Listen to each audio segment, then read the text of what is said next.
All right, now maybe this problem at first glance doesn't look like it's something new, although because the question actually is not new. This actually goes back to our first day to be able to just figure out if something's a root. Now remember, if something's a root, that means it's supposed to make the equation equal 0. Are you excited about plugging in -5? Well, I'll do it with you. It's probably more of a calculator question. Make sure that you can do this. But if I take -5 and, cube it and square it, now you got to know your calculator, especially with negative numbers. Usually you want to put negative numbers in parentheses, especially when I cube it, square it. But hey, we're going to plug in -5 and out pops the number 0. I don't know if that's what you expected. We don't really know unless we try, but that means that it's a root. Do you remember that from the first lesson on that virtual day? Now, I'm more concerned with realizing that there's other ways to say yes. One of the ways is to plug it in. Another way is to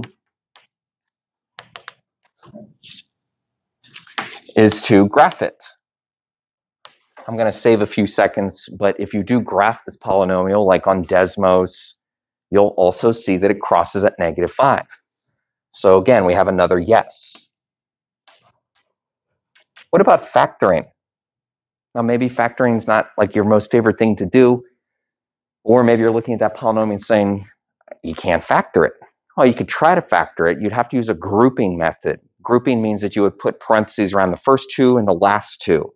But if you do that, you quickly see that nothing really happens if you try to group it. But that doesn't mean you can't factor it.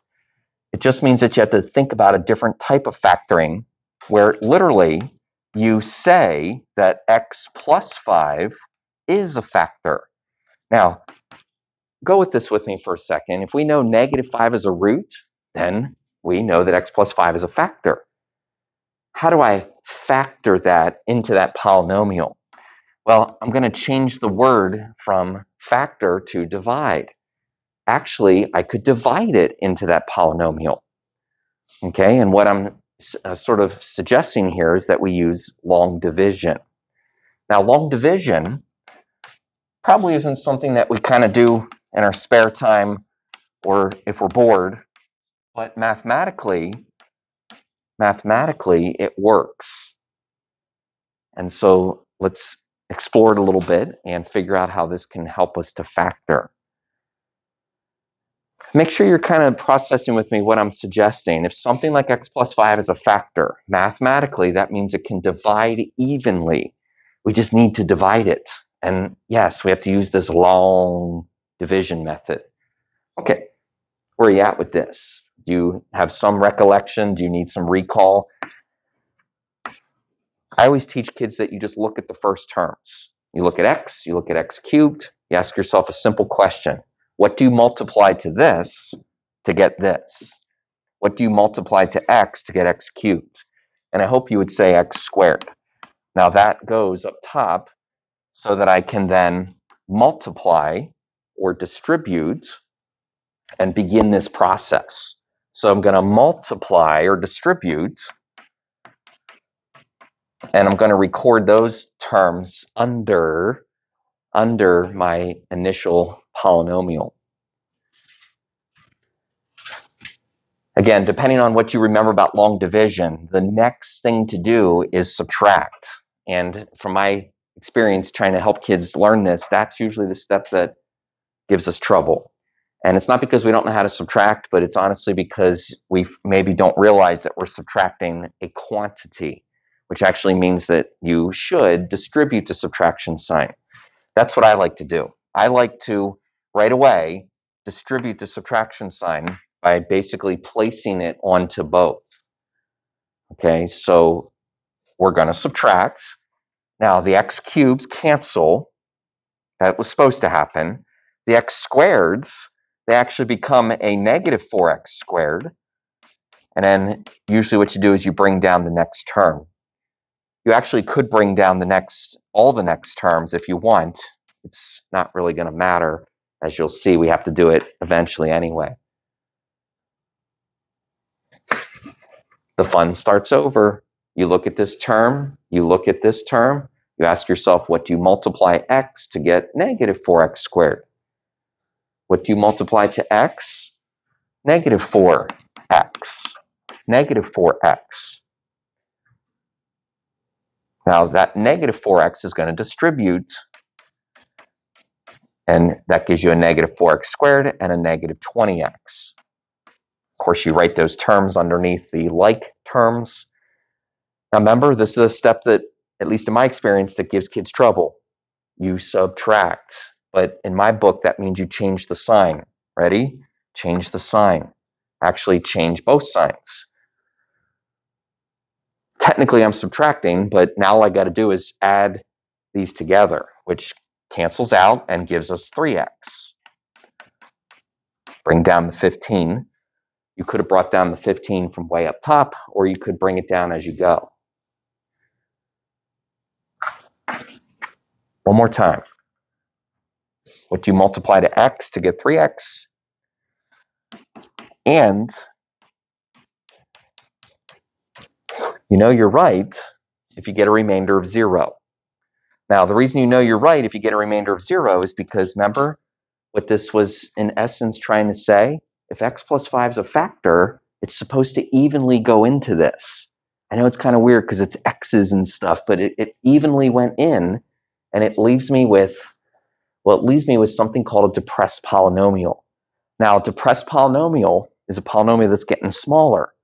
And you'll learn that when polynomials get smaller, like x squared minus 4x plus 3, that you can solve them. How? Well, using any of the tools that match with something like x squared minus 4x plus 3. I'm suggesting that I can factor it. You kind of have to be able to recognize that it can be factored. Not everything can be factored, but this one can. How's that going? You should be saying that minus 3 and minus 1. Okay, now don't forget the whole sort of big picture here. The big picture is we're trying to find the answers. They're called roots. And, well, now we can. We actually can find the roots that go with each of those factors.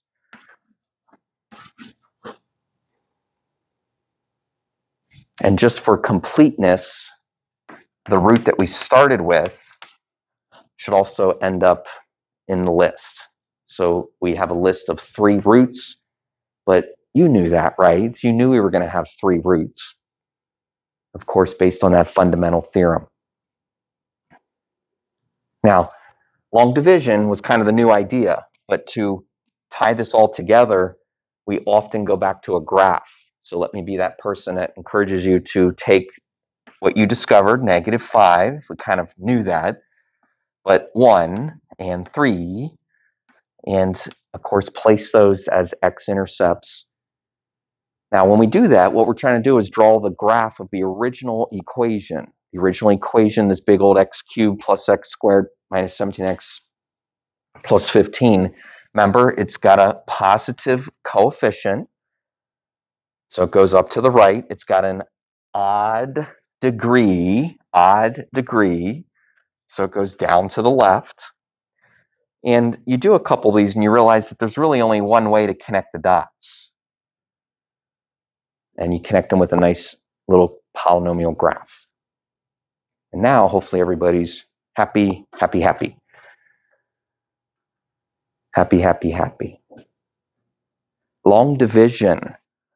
Long division. It's long, but it works. It's a method. But now I got some good news for you. It honestly gives us, honestly, because we have this thing called long division, we are able to come up with a shortcut. I'm not much into shortcuts, but this is a good one. And again, I kind of say to you, do you remember? Now, if you say, no, I don't remember, okay, it's all right. Nobody's going to get upset, but you want to pay attention so we can show you this shortcut. It's called synthetic division. Now, synthetic division also is probably not something that you do in your spare time. Maybe you have not done it since last year. Maybe for some reason you never did it. But synthetic division takes everything I did right here and simplifies it to be just numbers. No x's at all, just numbers. And the first number, maybe the most important number, is the root. It's the root. Now the root was -5. That was the one that I started with. And I always teach kids to take that root and basically put it in a little bracket, a little corner like that. Now, make sure that you're not overthinking this. Like, it's the root. It's not the opposite of the root. It's not +5. It's literally the root. Next, the coefficients. The coefficients of my big old x cubed, x squared, -17, and 15. Wait, those are just the numbers in front of each of those variables. Again, 1, 1, -17, and 15. So we have the coefficients. If you need to see that in writing, again, I'm just trying to keep it as simple as possible. You always use the coefficients. You literally just copy them. Now, there's a little bit of a process to this. That line that I just drew is purposely leaving a space. And in that space, we begin the process. Bless you. This first coefficient does come down, but then we start this process. And the process is to multiply and add. Now, watch. Multiply gives you -5. Add gives you -4. Multiply, now that's -4 and -5, gives you 20. Add gives you 3.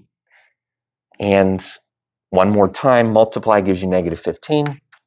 Add, well, again, you should be happy because you get a remainder of 0. And just like that, do you see what 1, -4, 3 represents? Just like that, you have your depressed polynomial. Now, a depressed polynomial is a polynomial that has gone down in degree. And since this started as x cubed right here, it started as x cubed. That means this one is x squared. In fact, we usually rewrite it off to the side or underneath as the true polynomial, x squared minus 4x plus 3. Okay, and again, we call that the depressed polynomial. I want you to be comfortable with this word that I used. It's a mathematical term. It just means that the exponent has gone down by 1. Now, you still solve this. I know, we did it up here, but I just want to make sure you see that we still solve this, and obviously we get the same answers. But it's a pretty slick way to deal with a larger polynomial. I don't know why I wrote synthetic root. It's synthetic division. But anyway. Now, when do you need synthetic division? Well, some of it I kind of want you to realize through some experience, but really the reason you need synthetic division is if you're given a polynomial that is large, it's got a high degree. You know, like this big old thing, x to the 4th, 2x cubed, minus 11x squared, not done yet, plus 8x minus 60. So typically something of larger size. Now, if you have a big old polynomial like that, it needs to be depressed. It needs to be divided. And hopefully, you have some roots that you can divide by. So for this problem, let's say I tell you that 3 and -5 are the roots. Okay, well, if you have those roots, you can start to divide, you can start to depress.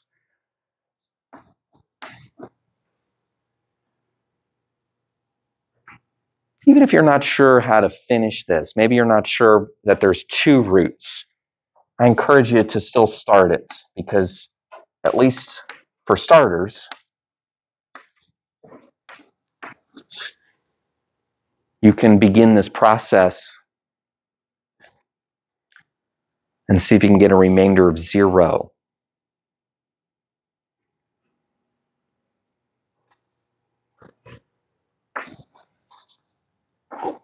Bring down the 1, multiply, and add.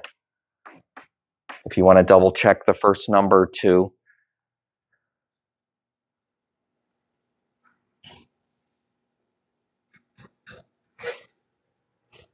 Okay, so 1 times 3 was how I got this 3. Add these numbers to get 5.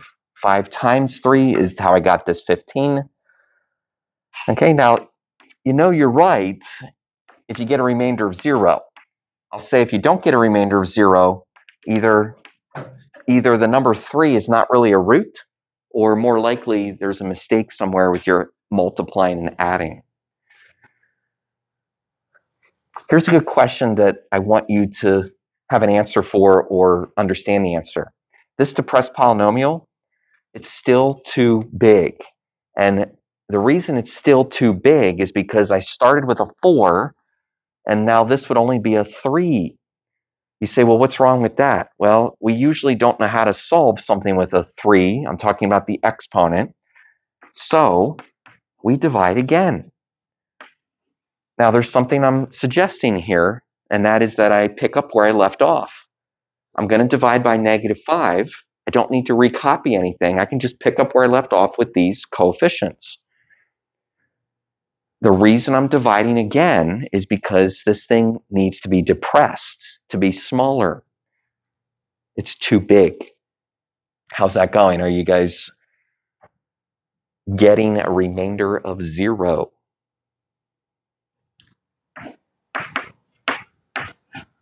This one's a little tricky because you get some other zeros along the way.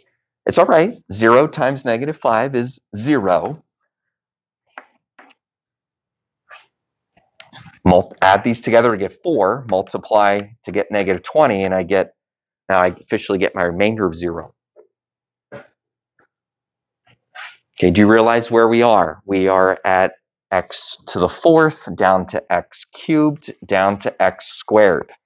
Now, x squared plus 4, but focus on x squared.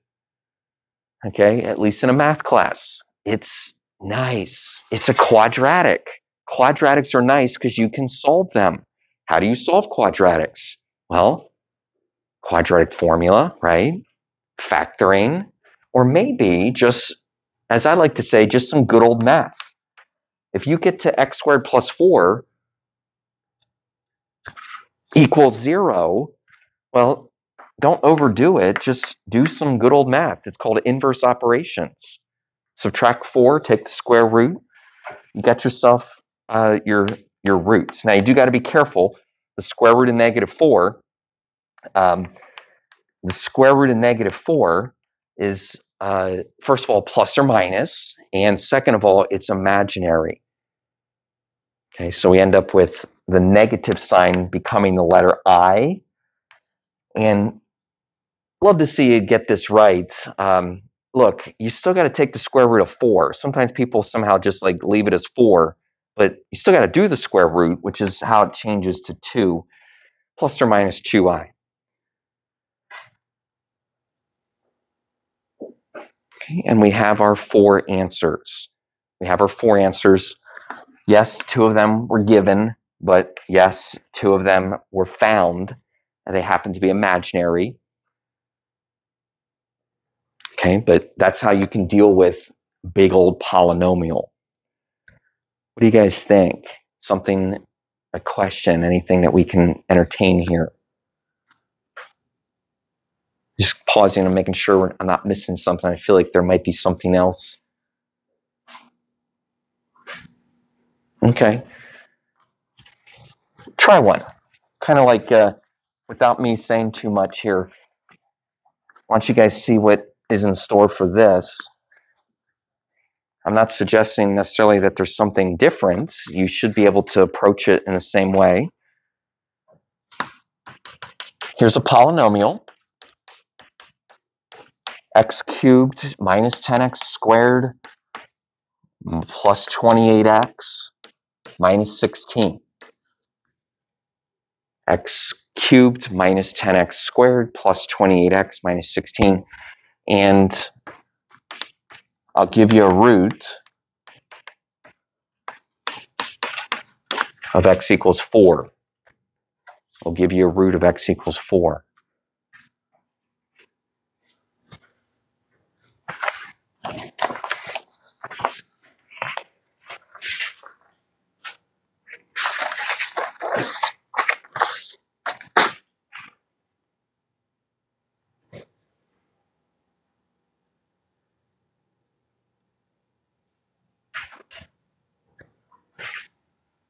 Make sure you guys understand that x cubed, as I've been saying, it's too big.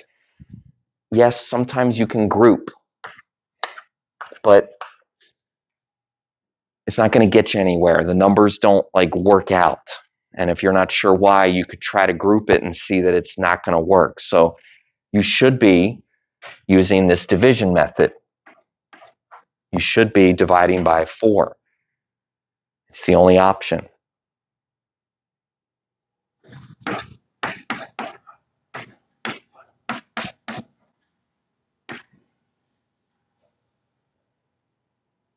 If you get a remainder of 0, things are looking up. Okay? If you get a remainder of 0, that means that you have the correct depressed polynomial. Are we okay with these numbers? I bring down the 1. I multiply to get 4. Add to get negative 6. Multiply to get negative 24. Add to get 4. And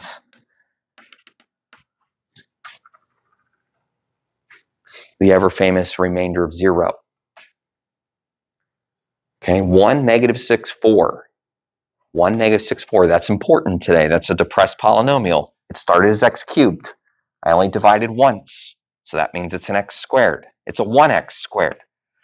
Most people rewrite it as x squared minus 6x plus 4. How's that landing on you? X squared minus 6x plus 4. Are you ready to solve it? When I say solve it, you're thinking solving it equal to 0. I see some hesitation. That I gave this to you kind of on purpose, that we could work through this hesitation.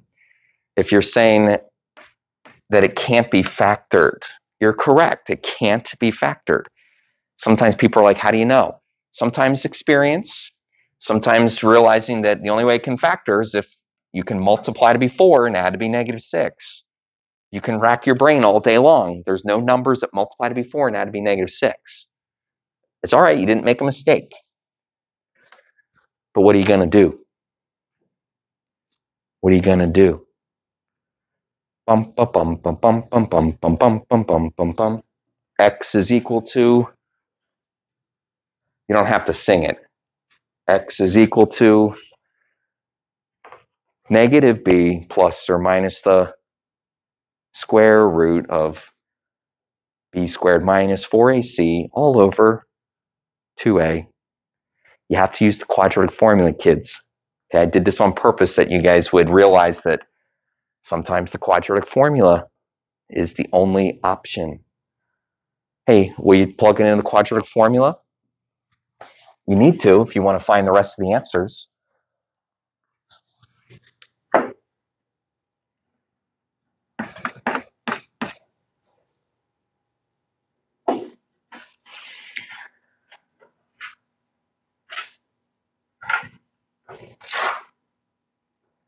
Make sure you're trying this. I'm trying to make up problems that someday you will see for a grade. Okay, plugging in the opposite of negative 6. The opposite of negative 6 is 6. Plugging in b squared minus 4ac. Now, I know you can do that, but you got to realize that 36 minus 16, the number 20, the square root of the number 20, well, we got some work to do on that. Square root of 20, if you get that far, I'm going to be glad for you, but I can't give you full credit. Okay, you guys said in class like this have to realize that the square root of some numbers can be simplified. Now remember, inside 20, there's two numbers. 4 and 5 are the two numbers because one of them is perfect. Now the perfect number gets its ticket to freedom. The perfect number gets to come out. Come on out, 4. But when you come out, you become the number 2. Okay, so we take the square root of 4. It becomes the number 2. But the number 5, sorry, 5, you're not perfect. You stay where you are. You stay underneath there. So that's the first thing. The other thing is you can, so you should. You can divide by 2, so you should. Don't divide 5 by 2. It's never going to divide because it's underneath there. But these numbers give us a much simpler conjugate. It's called a conjugate. It's basically a plus or minus. It's getting a little fancy here, okay? But remember, we need 3 answers. We were given 1. We had to do some work to find the other 2. Now, the other 2 answers and this original answer all become part of a sketch. Okay, I know I didn't sketch all the problems today, but let's sketch one more because I want to make sure you guys understand that these are numbers. Okay, well, I'll start with the number 4. We all know where 4 is. Listen, 3 plus root 5. 3 plus root 5. Even though I don't want you to change it to a decimal, 3 plus root 5, I want you to know it does represent a number. It represents 5.24 ... Even though I don't want you to change it as an answer, I want you to know that it's a number on a graph. Notice that I can still label it as 3 plus root 5. I don't really want to label it as a decimal. And then 3 minus root 5, it's a number. It's 0.76, or 0.76, excuse me, 0.76. The reason I say I don't want you to change to a decimal is because I still want you to leave it as the square root of 5, but I want you to know that it's on the graph. Now, on the graph is somewhere to the left of 4, but obviously it's not negative, so it's still over there. Okay, so don't give 3 plus or minus root 5 a bad rap. It's just kind of a conjugate answer. My graph still goes up. My graph goes up. My graph goes opposite. Okay, actually kind of like the one we saw before. And very similar, connect the dots. You got yourself a little graph. Remember, if you graph this on Desmos, which it's not cheating to graph this on Desmos, it's not going to look exactly like what I drew on the board. It might be a little tighter. It might not be as curvy, but it's still going to have the same behaviors. And it's the behaviors that we're really trying to sketch. Synthetic division. Maybe you will do it in your spare time because, well, at least I hope you'll do it for your homework. Synthetic division is a method that can help you solve these polynomials.